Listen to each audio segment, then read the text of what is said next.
Bismillahirrahmanirrahim. Assalamualaikum warahmatullahi wabarakatuh. Alhamdulillahilladzi wa kafa wa usalli wa usallimu ala sayyidina Muhammadil Mustafa wa ala alihi wa ashabihi ahli sidqi wal wafa. Yang terhormat Dewan Juri dan sahabat BKMM yang dirahmati oleh Allah Subhanahu wa taala. Segala puji dan syukur hanya pada Allah Subhanahu wa taala yang telah memberikan rahmat, taufik, hidayah dan nikmat iman, nikmat Islam, nikmat taubah, nikmat hijrah serta inayahnya kepada kita sehingga kita masih diberikan kesempatan bertemu di bulan Ramadan yang sangat mulia ini dalam keadaan sihat wal afiat. Allahumma amin. Sholawat serta salam semoga tetap terlimpahkan dan tercurahkan pada pimpinan kita, junjungan kita, kekasih hati kita, dan para sahabatnya. Beliau adalah satu-satunya nabi yang ba'intan di antara batu karang, yakni baginda Rasulullah Muhammad sallallahu alaihi wasallam. Biqaulina Allahumma shalli wa sallim wa barik alaihi. Sahabat BKM dan Dewan Juri yang dirahmati oleh Allah, pada kesempatan kali ini izinkan saya untuk menyampaikan materi yang bertajuk 3 amalan yang dicintai Allah Subhanahu wa taala. Masyaallah muslimin rahimakumullah. Al-Quran menyatakan sesungguhnya yang paling mulia di antara kalian di sisi Allah adalah orang yang paling bertakwa. Inna akramakum indallahi atqakum. Takwa merupakan wasiat Allah kepada golongan awalin wal akhirin, masyarakat terdahulu, masyarakat sekarang, dan yang akan datang. Karena ketakwaan akan mengantarkan hambanya memperoleh segala macam kebaikan di sisinya. Salah satu bentuk wasiat takwa pun terdapat dalam ayat perintah puasa Ramadan. Ada tujuan akhir yang semestinya dapat diraih oleh para shoimin, orang yang berpuasa, yakni ketakwaan. Sahabat BKMM rahimakumullah, sebagian ulama mendefinisikan takwa dengan menjalankan perintah-perintah Allah dan menjauhi larangan-larangannya, baik secara lahir maupun batin, dengan dibarengi penghormatan dan rasa takut kepada Allah. Menjalankan perintah Allah dengan mengerjakan amal soleh dan kebajikan dan menjauhi dosa dan kemaksiatan. Amalan dalam ajaran Islam pun cukup banyak sekali macamnya. Di antara amalan ini ternyata ada yang paling disukai oleh Allah Subhanahu wa taala. Namun masih banyak orang yang belum mengetahuinya, yang apabila dilaksanakan dan diistiqomahkan itu akan menjadi ladang amal yang tak akan putus di dunia maupun di akhirat kelak. Amal yang paling dicintai oleh Allah tersebut bisa membuat muslim dijamin mendapatkan pahala yang besar dan dicintai oleh Allah Ta'ala. Sahabat BKMM rahimakumullah, dalam hadis sahih yang diriwayatkan oleh Imam Bukhari Muslim, seorang sahabat bernama Abdullah bin Mas'ud pernah menanyakan kepada Rasulullah perihal amalan yang paling dicintai oleh Allah. Sa'ultun Nabiyya sallallahu alaihi wasallam, ayyul amali ahabbu ilallah?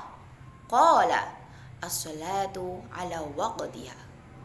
Qultu thumma ayyu? Qala birrul walidain. Qultu thumma ayyu? Qala al-jihadu fi sabilillah. Qala haddatsani bihinna Rasulullah sallallahu alaihi wasallam walau istazattuhu lazadani. Yang artinya, aku bertanya kepada Nabi sallallahu alaihi wasallam, amalan apakah yang paling dicintai oleh Allah? Beliau menjawab, sholat pada waktunya. Aku, Abdullah Mas'ud, mengatakan, kemudian Apalagi beliau menjawab, berbaktilah kepada kedua orang tua. Aku bertanya lagi, lalu apalagi? Beliau menjawab, jihad di jalan Allah. Ibnu Mas'ud berkata, itu semua telah diceritakan oleh Rasulullah kepadaku. Sekiranya aku menambah pertanyaanku, pasti beliau akan menambahkan jawaban beliau kepadaku. Hadis riwayat Bukhari Muslim. Amalan-amalan yang dibahas dalam hadis ini adalah khusus tentang amalan badaniyah atau amal yang dikerjakan anggota badan kita yang terlihat secara kasat mata. Sebab amalan hati yang paling disukai oleh Allah tentu adalah iman kepada Allah dan Rasul-Nya. Sahabat BKMM rahimakumullah. Ibnu Daqiq Al-Id menjelaskan dalam kitab Ihkamul Ahkam mengenai makna tentang 3 amalan yang disukai oleh Allah dalam hadis tersebut. Amalan yang paling disukai oleh Allah yang pertama yaitu as-shalah ala waqtiha, salat pada waktunya. Sebagian ulama mengatakan bahwa maksud salat pada waktunya bukan mengacu pada ketentuan awal atau akhir waktu salat. Akan tetapi yang ditekankan adalah menjalankan agar jangan sampai salah di luar waktunya dan jangan sampai meninggalkannya. Sebab sholat merupakan amalan yang pertama yang akan dipertanyakan pertanggungjawabannya di padang mahsyar kelak. Baik tidaknya seluruh amalan seseorang tergantung dari baik atau tidak sholatnya. Namun pendapat lain mengatakan bahwa maksud sholat ala waqtiha adalah menyegerakan sholat di awal waktu. Sebab sholat di awal waktu memiliki keutamaan tersendiri bagi yang mengerjakannya. Sehingga sebagian ulama menyebutkan mengerjakan sholat tepat waktu paling utama, yakni ketika mendengarkan suara adzan lalu segeralah mengambil air wudhu dan berangkat ke masjid atau mushola untuk menunaikan sholat berjamaah. Namun orang-orang sekarang sudah sangat mudah sekali untuk meninggalkan sholat.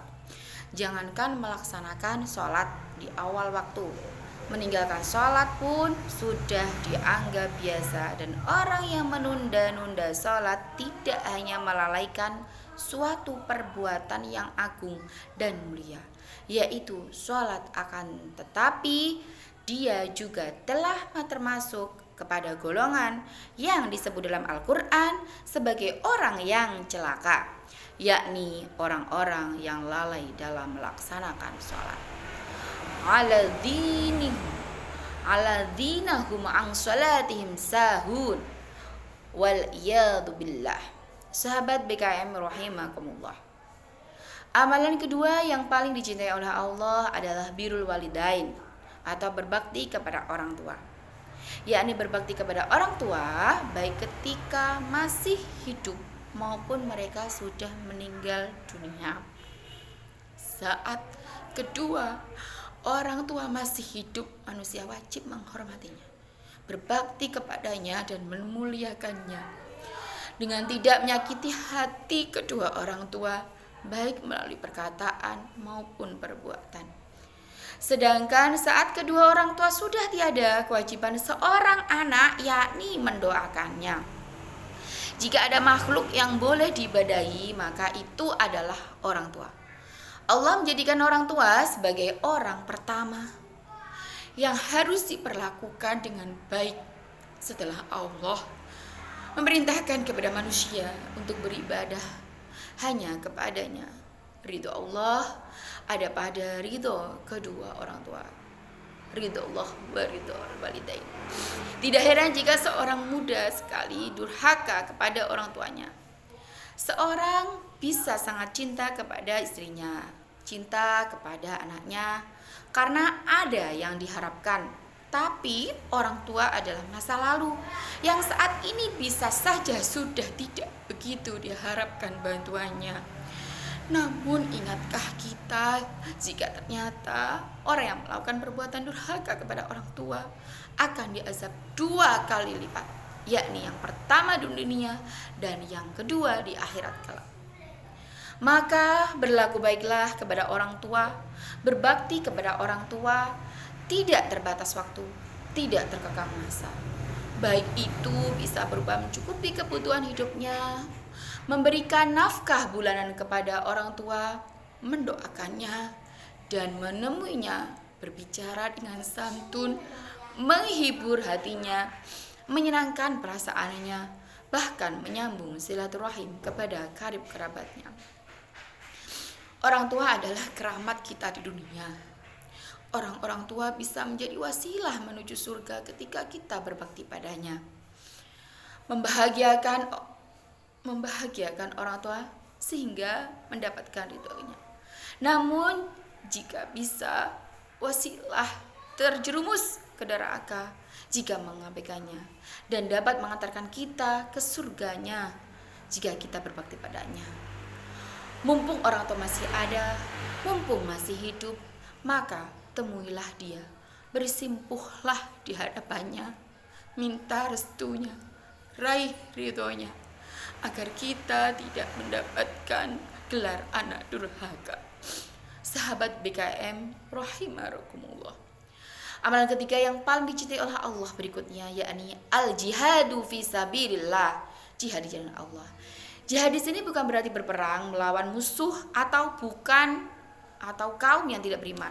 Konotasi jihad bukan hanya sekedar berperang saja, tetapi jihad adalah mengerahkan segenap kemampuan dengan harta dan jiwa dalam membela dan menegakkan agama Allah Subhanahu wa taala. Sahabat BKMM rahimakumullah. Walhasil, Ramadan adalah waktu yang sangat baik untuk mengingatkan kebaikan dan amal saleh, terutama 3 amalan yang dicintai oleh Allah, yakni salat di awal waktu, berbakti kepada orang tua, dan yang ketiga berjihad menegakkan agama Allah. Maka dari itu, selagi kita masih berada di bulan suci Ramadan, marilah kita gunakan kesempatan ini untuk berbanyak amal dan kebajikan sebagai bekal di hari kemudian. Semoga Allah Ta'ala selalu membimbing kita, memberikan pertolongan pada kita untuk tetap istiqomah di jalannya. Amin, amin, ya rabbal alamin. Sahabat BKMM dan Dewan Juri rahimakumullah, sekiranya hanya ini yang bisa saya sampaikan. Semoga bermanfaat bagi kita pada umumnya dan saya khususnya. Mohon maaf atas segala khilaf, karena yang baik datangnya hanya dari Allah Subhanahu wa taala. Dan semoga rahmat Allah selalu diberikan kepada kita yang masih berusaha untuk terus belajar. Wabillahi taufiq wal hidayah wal ridha wal inayah wal afwa minkum. Waalaikumsalam warahmatullahi wabarakatuh.